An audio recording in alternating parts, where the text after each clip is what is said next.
Louvamos, ó Deus, pelo dom de Jesus, que por nós pecadores foi morto na cruz. Aleluia, toda glória te demos sem fim. Aleluia, tua graça imploramos, amém. Louvamos, ó Deus, e ao teu Filho de amor, que foi morto, mas vive, supremo Senhor. Aleluia, toda glória te demos sem fim. Aleluia, tua graça imploramos, amém.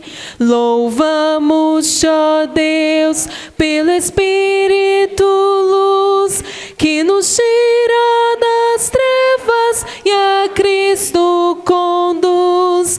Aleluia, toda glória te demos sem fim. Aleluia, tua graça imploramos, amém. Ó, vem nos encher de celeste fervor e fazer-nos fruir teu afável amor. Aleluia, toda glória te demos sem fim. Aleluia, tua graça imploramos, amém.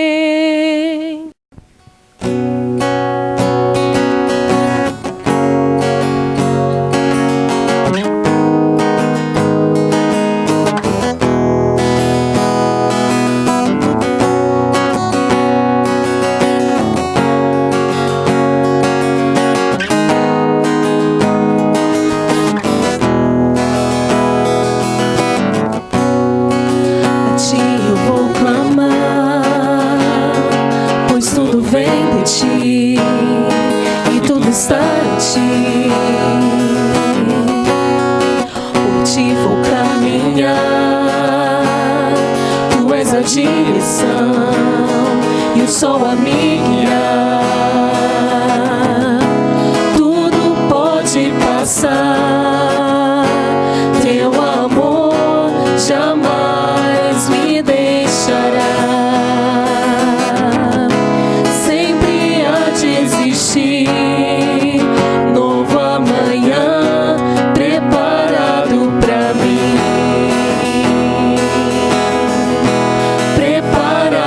Pra mim,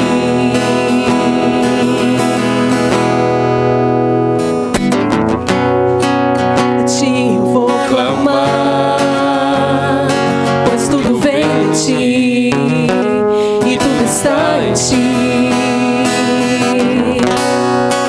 Por ti vou caminhar,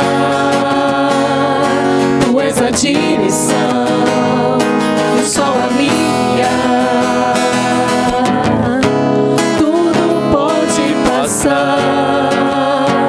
Teu amor jamais me deixará. Sempre há de existir novo amanhã preparado pra mim. Preparado pra mim. Preparado pra mim.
Deus, nosso Pai, muito obrigada, Senhor, por mais um privilégio de louvar o Senhor, meu Pai, de cantar louvores a Ti, meu Pai.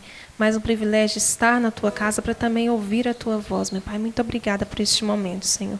Muito obrigado, meu Pai, porque nós sabemos que o Senhor é grandioso, o Senhor cuida de nós, meu Pai. Por isso nós nos rendemos diante do Senhor. Por isso nós confiamos apenas no Senhor, meu Pai. Que o Senhor nos ajude a cada dia a ter mais essa certeza, meu Pai, de que o Senhor é a única pessoa, meu Pai, em que nós devemos confiar e nos render, meu Pai. Muito obrigada, meu Pai, pelo Pai maravilhoso que o Senhor é para cada um de nós. Obrigada pelos irmãos que dedicaram a Ti seus dízimos e suas ofertas. Que o Senhor sustente esses Teus servos, meu Pai. Que o Senhor nunca permita que falte o pão na mesa deles, meu Pai, o emprego, a saúde. Meu Pai, cuida de cada um de nós. Perdoa nossas falhas, essa é a nossa oração. Agradecidos em nome de Jesus. Amém. Eu pedi aos irmãos que, em reverência à palavra de Deus, se coloquem de pé. Abra sua Bíblia no Evangelho escrito por Mateus, capítulo 13, versos 51 e 52. Para aqueles que estão sem a Bíblia, o texto está exposto também aqui no nosso Data Show, mas se você está com a Bíblia, abra a sua Bíblia, compartilhe ela com alguém que porventura esteja próximo de você, e principalmente você que está mais ao fundo. Se houver alguém que está sem a Bíblia, compartilhe a sua Bíblia com essa pessoa. De qualquer forma, o texto está aqui exposto no Data Show para que todos possam acompanhar também. Mateus 13, de 51 a 52, a parábola das coisas novas e velhas.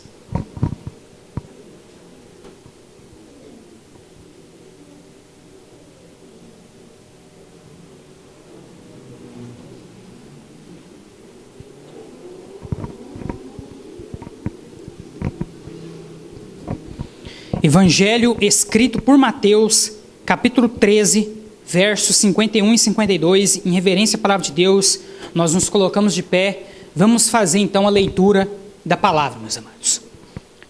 Entendestes todas estas coisas? Responderam-lhe, sim.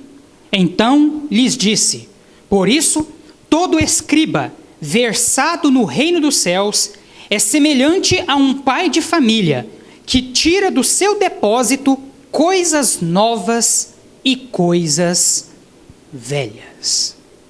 Amém?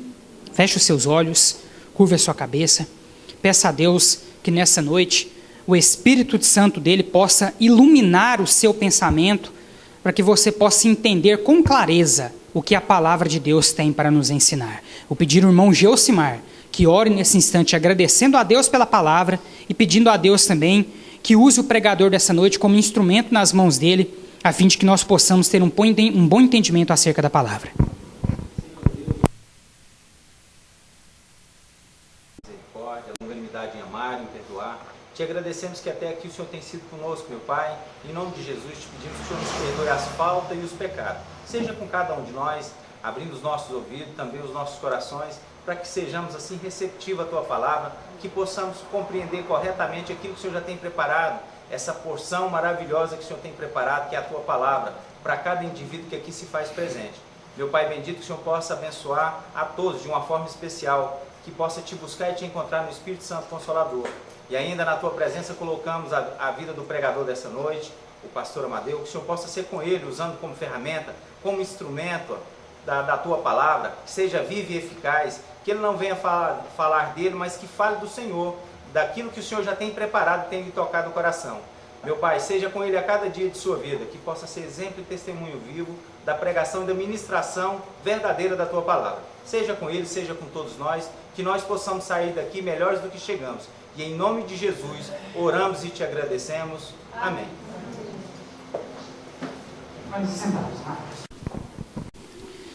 Meus irmãos, esse texto é um daqueles textos que, lido isoladamente, meus amados, pode às vezes dificultar o nosso entendimento a respeito daquilo que de fato Jesus quer nos ensinar. Só que fazendo uma recapitulação, meus irmãos, domingo passado nós interrompemos a exposição bíblica das parábolas de Jesus, tendo em vista que nós estávamos celebrando a Páscoa. Então tivemos aqui, desde o culto dominical matutino até o culto dominical noturno, ministrações especiais voltadas para a Páscoa. Hoje então, nós voltamos voltamos com a exposição bíblica das parábolas de Jesus que tem sido feita nos nossos cultos dominicais noturnos. Para aqueles que nos visitam, que ainda não pegaram nenhuma explicação a esse respeito, recapitulando também com os demais, o termo parábola vem do grego parabolê, que nada mais é do que um termo análogo à expressão hebraica machal, que significa comparação. Então, todas as vezes que Jesus contava uma parábola, Jesus, na verdade, estava comparando situações da vida cotidiana com verdades espirituais que ele, então, pretendia contar. Certo, meus irmãos? Quero só lembrar os amados irmãos que nós encontramos parábolas não apenas no Novo Testamento, mas também no Antigo Testamento. No Novo Testamento elas têm um destaque maior, porque esse foi um recurso didático muito utilizado por Jesus Cristo para, então, levar adiante a pregação do Evangelho. Nós temos, meus irmãos, em todo o Novo Testamento, cerca de 40 parábolas. Em alguns outros chamados ditos parabólicos, certo? Que frequentemente também são listados como parábolas. Passa o próximo slide, irmã Verônica.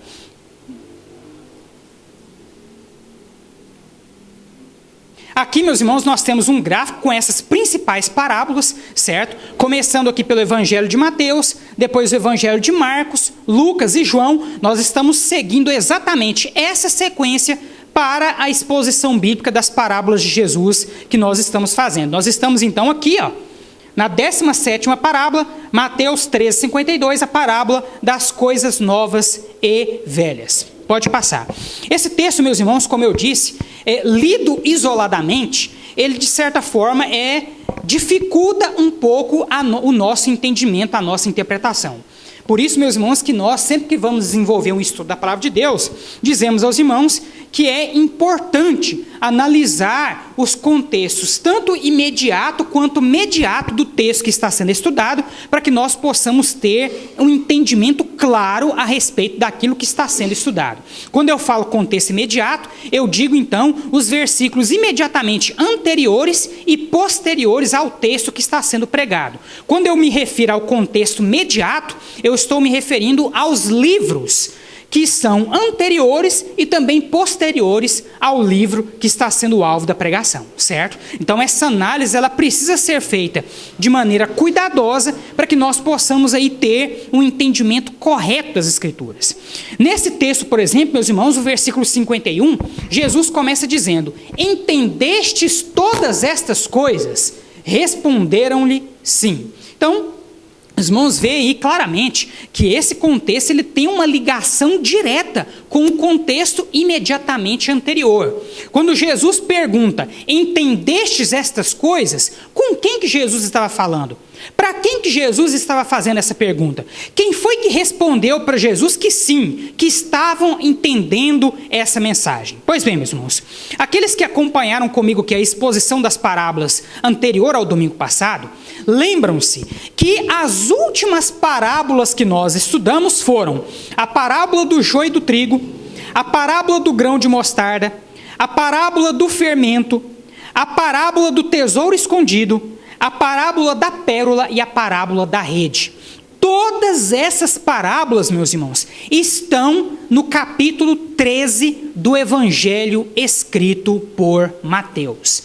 E todas elas, irmã Maria de Jesus, falam de um mesmo tema: a importância do reino dos céus. Então Jesus vai dizer em todas essas parábolas: o reino dos céus é semelhante a isso. O reino dos céus é semelhante a isso. O reino dos céus é semelhante a uma pérola. O reino dos céus é semelhante a um tesouro escondido. O reino dos céus é semelhante a uma rede. Então, nessas parábolas que foram estudadas por nós, nesse mesmo contexto do capítulo 13 de Mateus, que é o contexto que antecede o texto que servirá de base para a nossa meditação nessa noite, Jesus estava enfatizando o que, irmão Áureo? A importância do reino dos céus, certo? Por exemplo, quando Jesus nos contou, e nós já vimos essa parábola, a parábola do tesouro escondido, Jesus nos mostra que assim como uma pessoa fica feliz ao encontrar um tesouro, a ponto de vender todos os seus bens para poder conseguir esse tesouro, assim é também o reino dos céus. Ou seja, Jesus estava nos ensinando que o reino dos céus, ele é tão importante e tão grandioso quanto um tesouro que nós porventura pudéssemos encontrar por essa vida. Certo, meus amados? Então é esse contexto em que o reino dos céus é enfatizado por Jesus, que Jesus então vem aqui e faz essa pergunta para os discípulos. Depois de contar essas 5 parábolas que fala sobre o reino dos céus, Jesus chega para os discípulos e pergunta: então, meus discípulos, vocês entenderam todas essas coisas? E os discípulos respondem firmemente para Jesus: sim, Senhor, nós entendemos. Ou seja, eles estão dizendo para Jesus: Jesus, nós entendemos que o reino dos céus é mais importante do que qualquer outra coisa nessa terra. Amém, irmã Gene? O reino dos céus é o mais importante na sua vida? Você está disposto a fazer o que for preciso para tomar parte no reino dos céus? E para você, irmã Ednete, o reino dos céus é o mais importante da sua vida? A irmã está disposta a fazer o que for preciso para depois que a irmã passar dessa vida, passar a sua eternidade no reino dos céus? Amém? Então foi essa pergunta que Jesus fez para os discípulos. Depois de contar 5 parábolas que falam sobre a importância do reino dos céus, ele pergunta para eles: vocês entenderam essas coisas? E os discípulos disseram, assim como vocês disseram: sim, nós entendemos que o reino dos céus é mais importante do que tudo nessa vida. Amém, Bianca? Só que aí, meus irmãos, depois que os discípulos dizem essa resposta para Jesus, irmão Áureo, vai e conta outra parábola. Lembrando que as parábolas são o quê?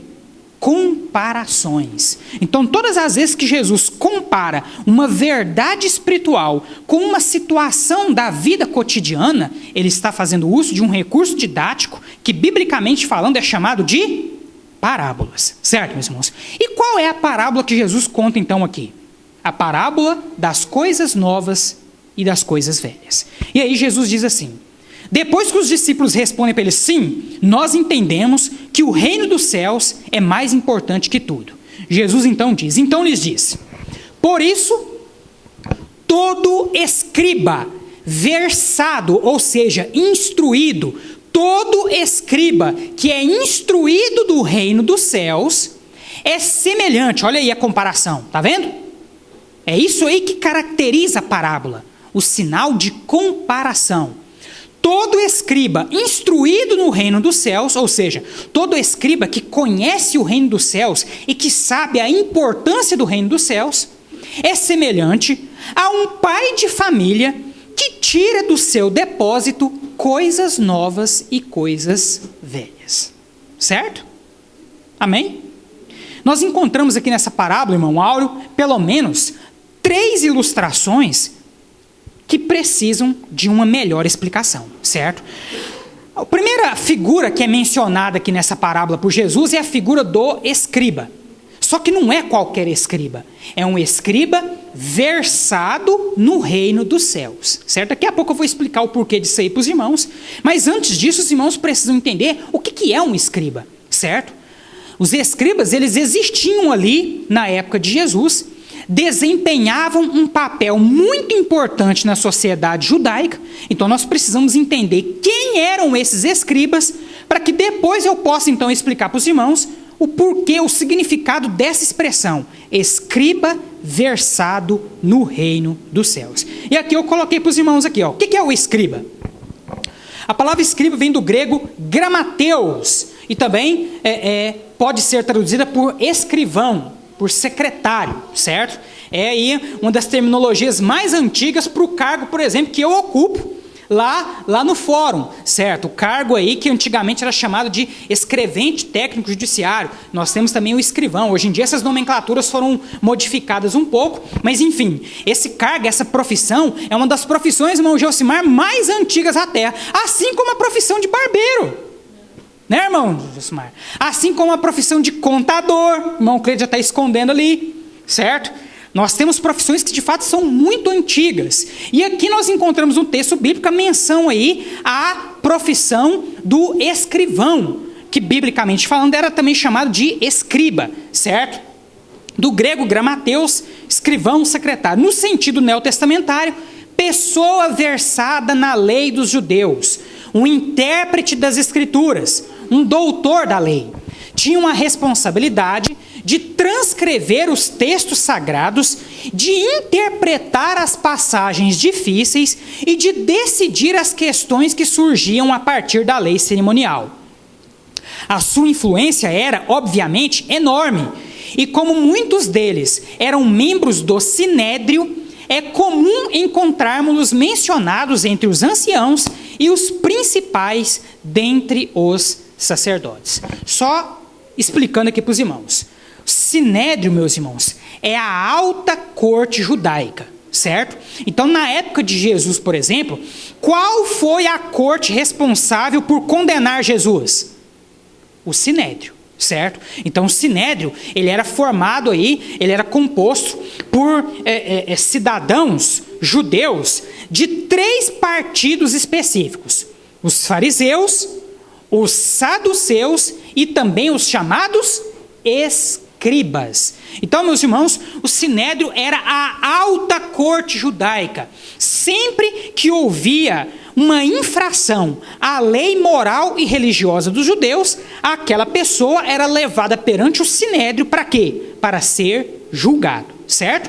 E o Sinédrio, ele era composto por fariseus, por saduceus e também por escribas. Quem eram os escribas, irmã Maria de Jesus? Eram os chamados doutores da lei. Por que, meus irmãos, que eles eram considerados doutores da lei?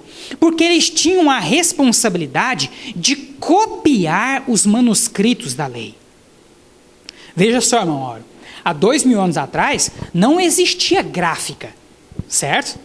Hoje em dia, nós olhamos para a Bíblia, toda bonitinha, encadernada como essa que eu estou nas nossas mãos, e pensamos assim, isso aqui é muito fácil fazer, né? De fato, com a tecnologia de hoje, é muito fácil imprimir, encadernar e vender a Bíblia como essa que nós temos nas nossas mãos. Mas há 2000 anos atrás existia gráfica? Não.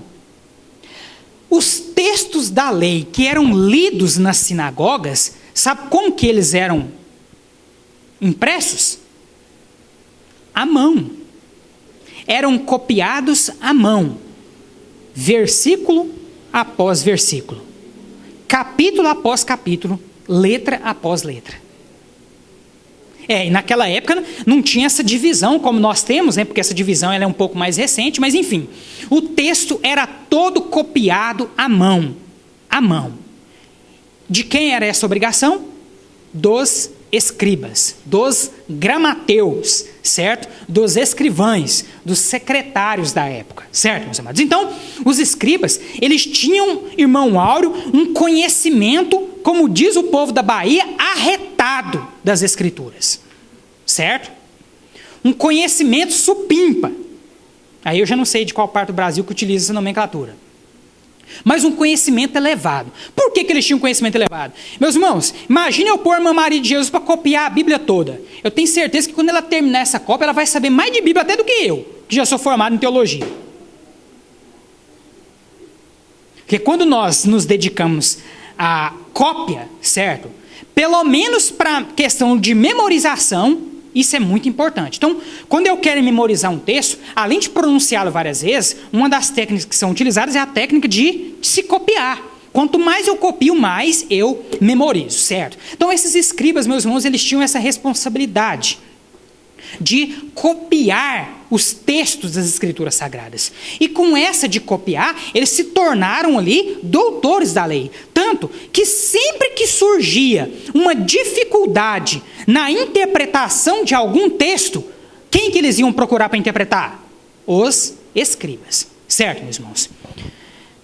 E aí, então, meus amados, esses doutores da lei constantemente estavam em conflito com Jesus. Jesus, meus amados, em diversas passagens do Novo Testamento, ele profere discursos duríssimos contra os escribas. Por quê? Porque Jesus diz: vocês se consideram doutores da lei, irmã Kênia. Vocês se consideram aí conhecedores da lei mais do que qualquer outra pessoa. Mas nas coisas mais simples da lei, vocês se perdem. Aliás, meus irmãos, nós observamos essa perda dos escribas pelo fato de que eles, mesmo sendo conhecedores da lei judaica, foram capazes de levar a julgamento, de condenar nada mais, nada menos do que quem? Do que Jesus Cristo. Então Jesus, ele vivia em conflito, não só com os escribas, mas também com os fariseus, com os saduceus, com esses membros do Sinédrio, que não aceitavam a autoridade de Jesus como sendo uma autoridade que vinha de Deus, como sendo uma autoridade que vinha do Pai Celestial. Os escribas, irmã Gene, eles olhavam para Jesus, que era um simples filho de carpinteiro. Eles olhavam para Jesus e diziam assim: olha aí, quem é esse filho de carpinteiro? Eu sou escriba, doutor da lei, conheço a lei de cabo a rabo, e me vem aqui esse filho desse carpinteiro querer me ensinar. Era esse o olhar dos escribas para Jesus. E não só para Jesus, mas também para os discípulos de Jesus. Essas autoridades judaicas, eles não conseguiam aceitar que um simples carpinteiro e alguns simples pescadores eram capazes, irmão Gelsimar, de trazer um ensino tão maravilhoso a ponto de converter tantas pessoas como de fato estava acontecendo há 2000 anos atrás. Então, meus amados, havia uma rixa enorme entre os escribas e Jesus e seus discípulos. Essas autoridades judaicas simplesmente não aceitavam que essas pessoas humildes, que esse simples carpinteiro chamado Jesus, tinha de fato alguma autoridade que viesse da parte de Deus. Amém, meus irmãos? Então, meus irmãos, Jesus constantemente, ele faz discursos duros contra os escribas. E aqui, meus amados, nesse texto, quando Jesus utiliza aqui a expressão escriba, na verdade, meus irmãos, ele está sendo irônico para com esses supostos doutores da lei, e ele está também aqui, de certa forma, exaltando a figura dos seus discípulos. Por que eu digo para os irmãos que ele está exaltando a figura dos seus discípulos? Porque Jesus vai dizer: todo escriba, lembrando, meus irmãos, que a palavra escriba aqui, a partir da explicação que eu dei para os amados irmãos, o que é um escriba? É um mestre, certo? É um conhecedor da lei. Então Jesus diz: todo escriba versado no reino dos céus, ou seja, todo escriba instruído no reino dos céus. Por que ele fala escriba instruído no reino dos céus? Porque as últimas parábolas que ele havia acabado de contar para os discípulos falavam exatamente sobre o quê? Sobre a importância do reino dos céus. Os escribas de 2000 anos atrás, eles entendiam a importância do reino dos céus? Não. Tanto que chegaram ao ponto de crucificar a Jesus Cristo. Então, meus irmãos, a quais escribas que Jesus está se referindo aqui? Aos seus discípulos. Jesus, em outras palavras, meus amados, está aqui chamando, dizendo para os discípulos dele: vocês é que de fato, vocês, meus discípulos, que estão aqui ouvindo os meus ensinos, vocês é que de fato são mestres. Esses outros escribas, que se dizem doutores da lei, que se dizem conhecedores da lei, mas que rejeitam as coisas mais simples que eu tenho pregado a eles, eles são falsos mestres. Vocês que são versados no reino dos céus, ou seja, vocês que são instruídos sobre o reino dos céus, vocês é que são verdadeiros mestres. E aí Jesus continua, meus amados: Todo escriba que é instruído no reino dos céus. Ou seja, ele está se referindo aqui aos seus discípulos. E ao mesmo tempo está sendo irônico para com os outros escribas. É como, meus amados, se nós estivéssemos aqui diante de um juiz e a irmã Verônica, que não tem nenhuma formação em direito, entendesse mais de lei do que o juiz que exerce o ofício da magistratura nessa terra. E aí Jesus chegasse aqui e dissesse: você de fato é mestre da lei. Ele estaria ao mesmo tempo exaltando a figura da irmã Verônica pelo conhecimento justo da lei que ela tem, e ao mesmo tempo ele estaria ironizando o magistrado que deveria ter um conhecimento autêntico da lei, mas que por conta da sua cegueira não o tem. É isso que Jesus está fazendo com os escribas aqui. Ele chega lá para Pedro e diz: Pedro, você é um escriba, ou seja, um mestre instruído no reino dos céus. E o escriba que estava lá do lado vendo isso, ardia em ódio lá por dentro. Falei, mas como é que pode ele chamar um Pedro pescador arrogante, bruto deste de escriba? Ao mesmo tempo que Jesus ironizava os supostos conhecedores da lei, ele exaltava a humildade de Pedro e dos demais discípulos. Por quê? Porque eles estavam mais preocupados em ouvir e praticar os ensinos de Jesus, coisa que os escribas, fariseus e saduceus não estavam interessados em fazer. Para resumir, meus amados, mestre aos olhos de Deus é aquele que de fato se preocupa em ouvir o ensino de Jesus e colocá-lo em prática. De nada adianta, meus amados, nós termos o conhecimento de toda a lei de Deus, de Gênesis a Apocalipse, e não termos um entendimento apropriado a respeito do reino dos céus. Aquele que lê essas escrituras e compreende efetivamente a importância do reino dos céus e da eternidade para a vida do ser humano, esse sim é um mestre. E é isso que Jesus está dizendo aqui. E depois Jesus vai continuar dizendo: todo mestre instruído no reino dos céus, e como eu disse, volto a repetir, ele está aqui se referindo aos seus discípulos, é semelhante a um pai de família que tira do seu depósito coisas novas e coisas velhas.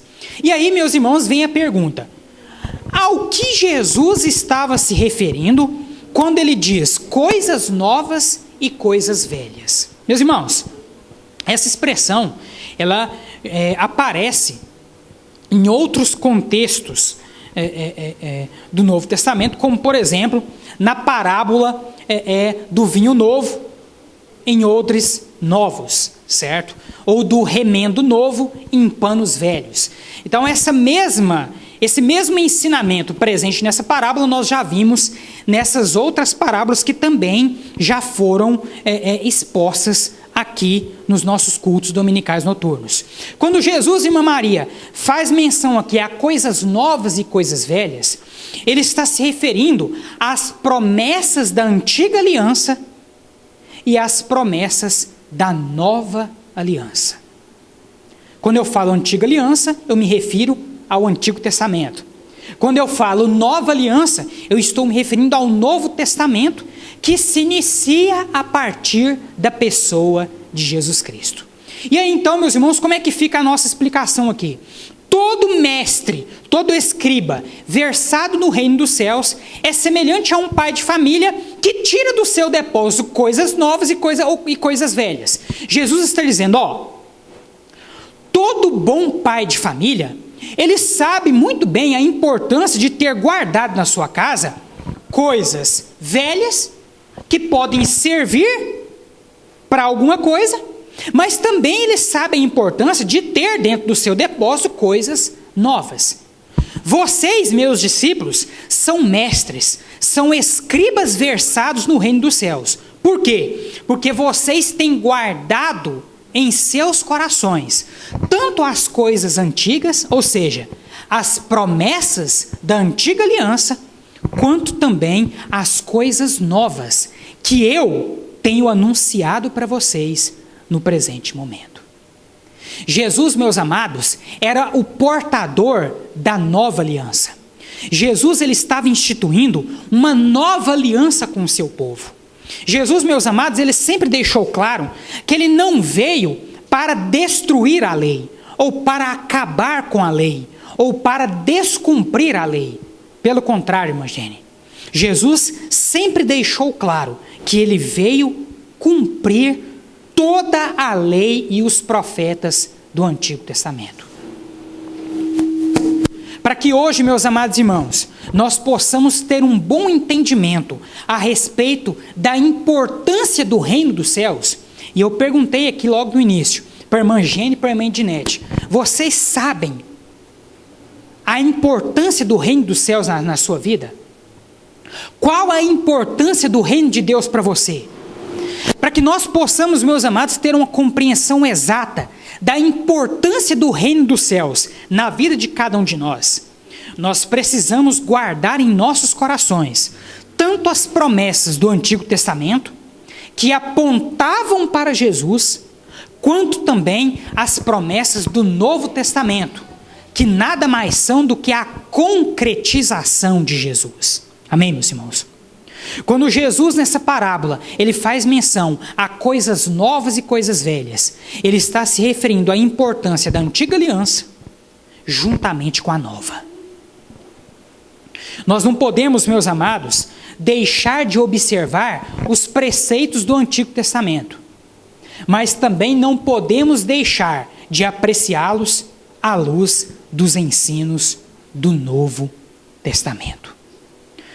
Para resumir, meus irmãos, essa mensagem, o que Jesus estava dizendo é que aqueles que podem chegar à verdadeira compreensão do reino dos céus são aqueles que entendem e que não abrem mão das promessas que foram dadas antigamente e das promessas que têm se cumprido diante dos nossos olhos. Nós temos, meus irmãos, uma Bíblia em nossas mãos, dividida historicamente em Antigo Testamento e Novo Testamento. O Antigo Testamento, meus amados, nos conta a história do povo chamado Israel, um povo com quem Deus fez uma aliança, um povo para quem Deus fez inúmeras promessas, promessas essas que se concretizaram definitivamente na pessoa de Jesus Cristo. Esse Jesus, meus irmãos, que é o Messias que havia sido prometido no Antigo Testamento, nos é anunciado no Novo Testamento. E por que eu estou dizendo tudo isso aos amados irmãos? É impossível para nós, meus amados, ter um entendimento correto sobre o reino dos céus, sobre Deus e sobre a palavra, sem levar em consideração o ensino do Antigo Testamento e o ensino do Novo Testamento. Quando nós dizemos, meus irmãos, que a Bíblia é a nossa regra de fé e de prática, nós não estamos falando apenas do Novo Testamento. Nós estamos falando de Gênesis a Apocalipse. Quando eu digo, meus amados irmãos, que é importante que eu e você meditemos na lei de Deus de dia e de noite, eu não estou dizendo que você deve meditar apenas no Novo Testamento. Assim como também eu não estou te dizendo que você deve meditar apenas no Antigo Testamento. Você deve meditar no Antigo e no Novo Testamento, porque a Bíblia é uma só. Às vezes, meus irmãos, algumas pessoas chegam até a gente, como professor do seminário, ou até mesmo como pastor, e perguntam: pastor, é importante de fato que nós leiamos a Bíblia toda? E a resposta, meus irmãos, mais evidente para essa pergunta é: sim, é importante. Eu não sei, meu amado irmão, minha amada irmã, quanto tempo de fé cristã que você tem. Eu não sei quanto tempo de fé cristã você possui. Mas independente do tempo de fé que você tenha, é importante que você conheça essa palavra em todos os seus aspectos.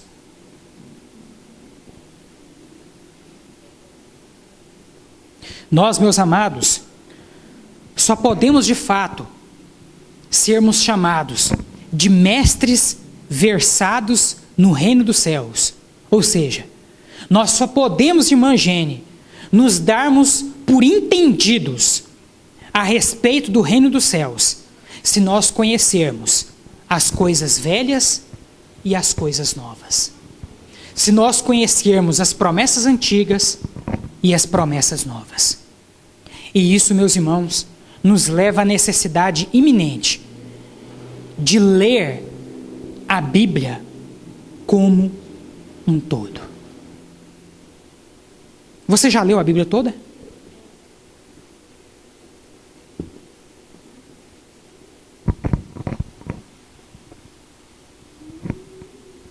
Se não, o que nós estamos esperando?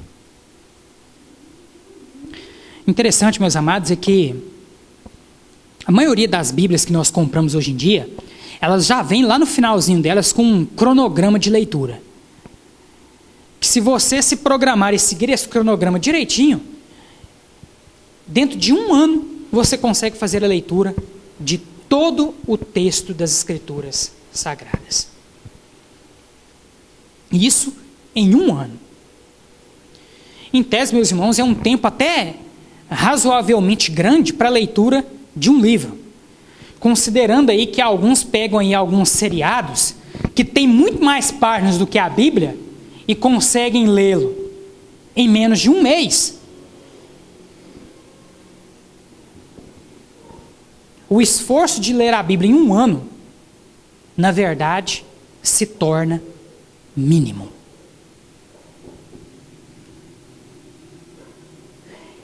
Eu só posso conhecer e entender a importância do reino dos céus para a vida de um crente se eu conhecer coisas novas e as coisas velhas.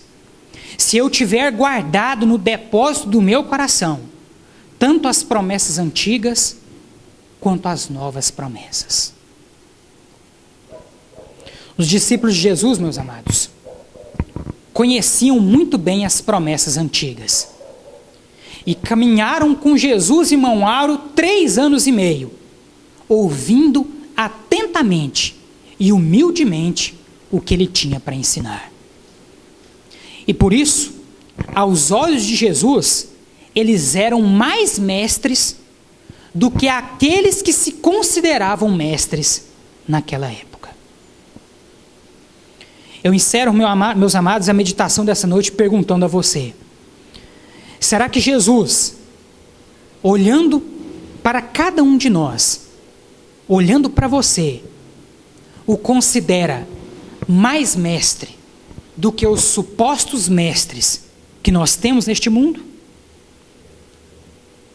Será que Jesus pode olhar para mim e para você e dizer: eis aí um discípulo instruído no reino dos céus. Eis aí um discípulo que tem guardado no seu coração tanto as promessas antigas quanto as novas.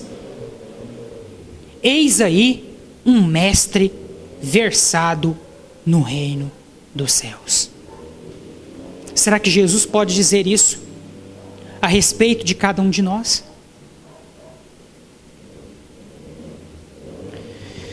Bem-aventurado o homem que não anda segundo o conselho dos ímpios, não se detém no caminho dos pecadores, nem se assenta na roda dos escarnecedores. Antes, tem o seu prazer na lei do Senhor, e nesta lei medita de dia e de noite. Lâmpada para os meus pés é a tua palavra. Errais, não conhecendo as Escrituras, nem o poder de Deus. O meu povo sofre, porque lhe falta o conhecimento. Sem conhecer as Escrituras, meus amados, nós não podemos crescer em fé. Nós não podemos ter intimidade com Deus e jamais entenderemos de fato a importância do reino dos céus e o que representa o reino dos céus para o verdadeiro crente. Medite na lei de Deus, de dia e de noite. Não deixe para fazê-lo apenas na igreja. Porque aqui, o máximo que nós temos para meditar nas Escrituras, às vezes varia entre 20 e no máximo. E isso é muito pouco. Muito pouco.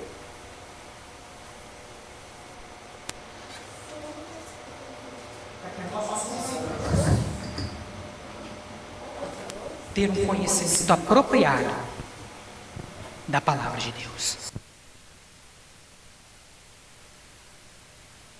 Faça dessa lei, faça deste livro um manual prático, diário da sua vida. Amém? Feche os seus olhos nesse momento.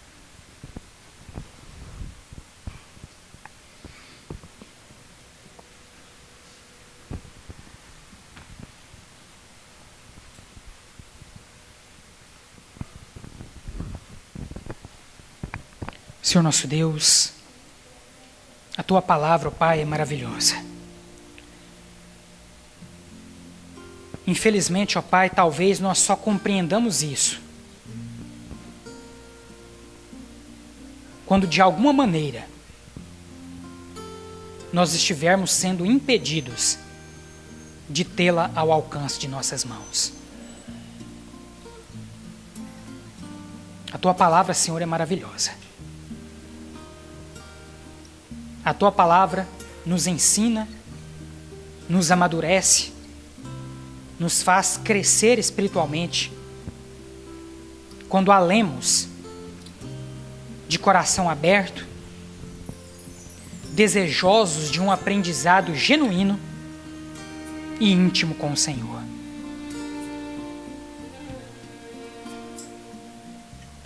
É impressionante, ó Pai, olharmos para o testemunho dos nossos irmãos na China.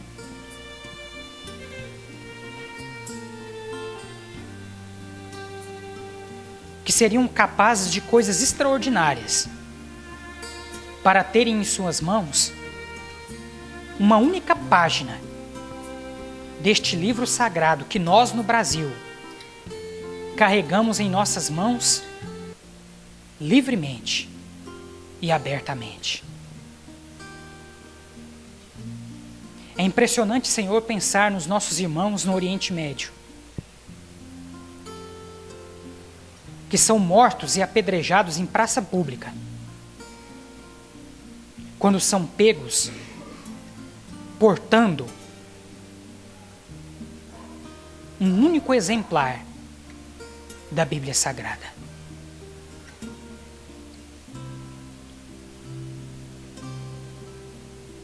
Talvez, Senhor, nós só entendamos o privilégio de termos a Bíblia ao alcance de nossas mãos, de poder lê-la livremente e entendê-la à luz do Teu Espírito Santo,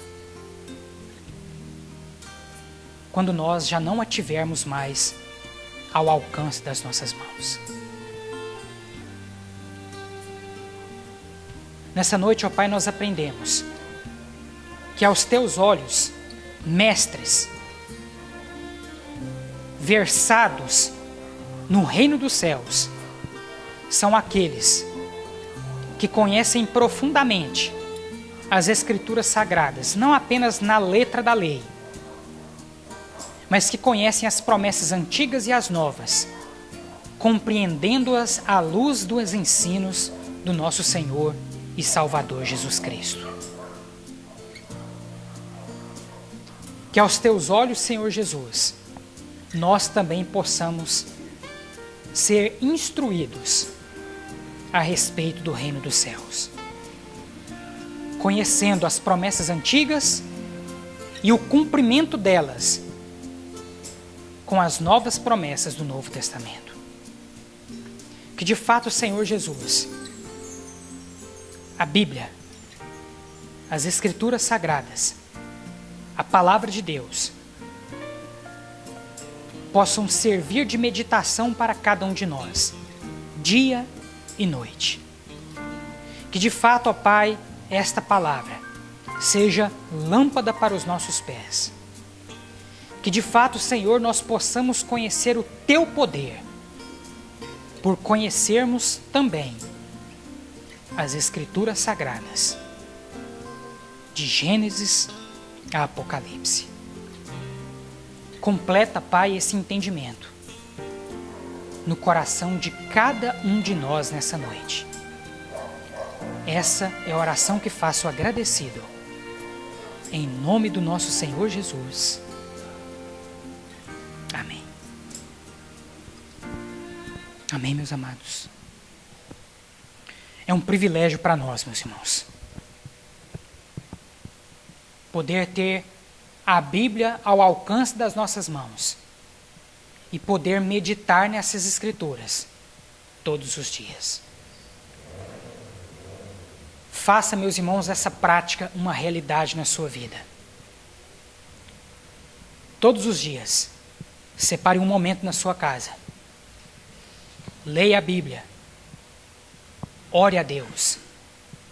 E veja o que Deus pode fazer na sua vida quando você decide obedecê-lo e colocar em prática essas duas simples ações. Amém? Antes de encerrar o culto, meus amados, se você tem algum pedido de oração, se você tem algum agradecimento a fazer, se coloque de pé no lugar em que você está. Eu vou estar orando pela sua vida, mesmo não conhecendo o seu pedido, mesmo não conhecendo a sua gratidão. Como pastor dessa igreja, eu vou estar intercedendo por você e que a sua fé possa ser conhecida diante de Deus nesse momento. E que uma vez portando o maravilhoso dom da fé, sem o qual é impossível agradarmos a Deus, que o seu pedido possa ser concretizado para a honra e para a glória do nome de Jesus. Peça com fé que Deus lhe concederá. Amém? Senhor nosso Deus, cada uma das pessoas, ó Pai, que nesse instante se colocaram de pé, tem um pedido ou agradecimento, meu Pai, para colocar diante do Teu altar nesse instante. Eu não conheço, meu Pai, esse pedido, não sei, meu Pai, quais são os motivos de cada um para agradecer, mas como pastor dessa igreja, eu quero nesse instante interceder, ó Pai, em favor de cada uma dessas pessoas, pedindo a Ti, ó Pai, que ouça o clamor que está saindo dos lábios de cada uma delas nesse momento, e que o Senhor, meu Pai, conforme a Tua boa, agradável e perfeita vontade, possa atender a cada pedido, meu Pai, que nessa noite está sendo depositado diante das Tuas mãos. Que o Senhor, ó Pai, abençoe e guarde a vida de cada uma dessas pessoas. Continue, meu Pai, cuidando da vida de cada uma delas e fazendo, ó Pai, unicamente prevalecer a Tua vontade, o Teu querer sobre a vida de cada uma delas. Cuida, meu Pai, de cada irmão, de cada irmã. Receba o clamor deles agora diante do Senhor e que o Senhor os abençoe e os guarde. Que o Senhor faça resplandecer sobre eles o Teu rosto e levante sobre eles o Teu rosto. Que o Senhor, meu Pai, faça com que o Teu querer prevaleça na vida de cada um deles. Que o Senhor os livre de todo mal, os livre de toda tentação. Que o Senhor os socorra em cada uma de suas necessidades. Em nome de Jesus é que eu oro. Amém. Amém. Vamos todos colocar de pé nesse momento. Dê a mão para a pessoa que está do seu lado. Vamos encerrar este culto de mãos dadas. Feche os seus olhos mais uma vez. Curve a sua cabeça. Oremos. Senhor nosso Deus, graças te damos, ó Pai, por tudo aquilo que vimos e ouvimos nessa noite. Que o teu Espírito Santo possa completar no meu coração e no coração de todos aqueles que aqui estão, sinceramente, a palavra que nessa noite foi pregada. Que de fato, meu Pai, possamos entender a importância de conhecermos, ó Pai, as promessas antigas e as promessas novas, fazendo, ó Pai, das Escrituras sagradas verdadeiramente, praticamente, a nossa regra de fé e de conduta todos os dias em que caminharmos pela face da terra. Leva-nos agora, Senhor, de volta aos nossos lares. Conceda a cada um de nós uma noite de paz e de descanso e uma excelente semana em que a Tua vontade haverá de prevalecer sobre a vida de cada um de nós.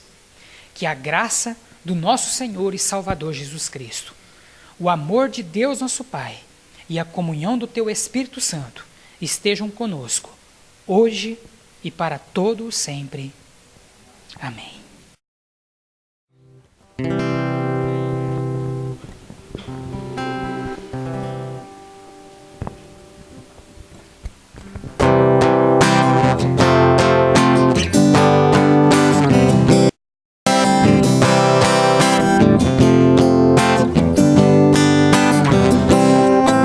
Jesus, em tua presença, reunimos aqui, contemplamos tua face e rendemos-nos a ti, pois um dia tua morte trouxe vida a todos nós e nos deu completo acesso ao coração do Pai. Jesus, em tua presença, reunimos-nos aqui, contemplamos tua face e rendemos-nos a ti, pois um dia tua morte trouxe vida a todos nós e nos deu completo acesso ao coração do Pai. O véu que separava já não separa mais, a luz que outrora apagada agora brilha e cada dia brilha mais, só pra te adorar, fazer teu nome grande e te dar o louvor que é devido. Estamos nós aqui só pra te adorar, fazer teu nome grande e te dar o louvor que é devido. Estamos nós aqui, estamos nós aqui.